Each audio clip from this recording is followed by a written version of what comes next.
All right, for this one, let's first dilate functions.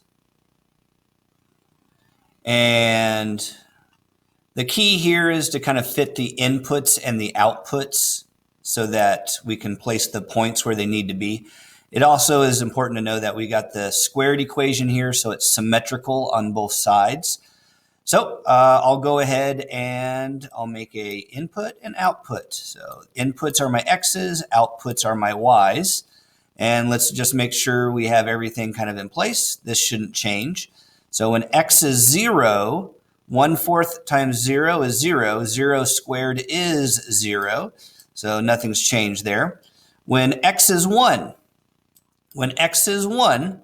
so that's 1/4 times 1, quantity squared. So that turns into 1/4 squared,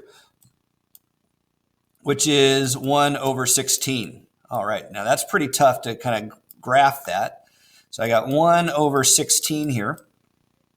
So I need to kind of change my strategy to find something that's a little bit easier to deal with. So I noticed that it's a divide by 4 right here. So if I have a x of a multiple of 4, it's going to reduce. So I'm going to jump right into 4 right here. So that's 1/4 times 4, quantity squared. And 1/4 times 4 is just 1. And 1 squared is 1. All right. So when I plug in 4, I get an output of 1. Now that helps me a lot. So input of 4, and then x is 1 right there. Now everything is symmetrical here, so it should have a balance on both sides, and one of the points should define the rest of it. So let's go ahead and try that.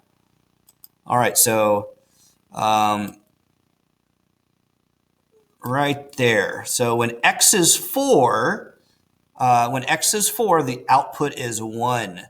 So the key here is to plug in different values for your x to see what your outputs are, and you need to make sure that they're big enough numbers that they land on your grid.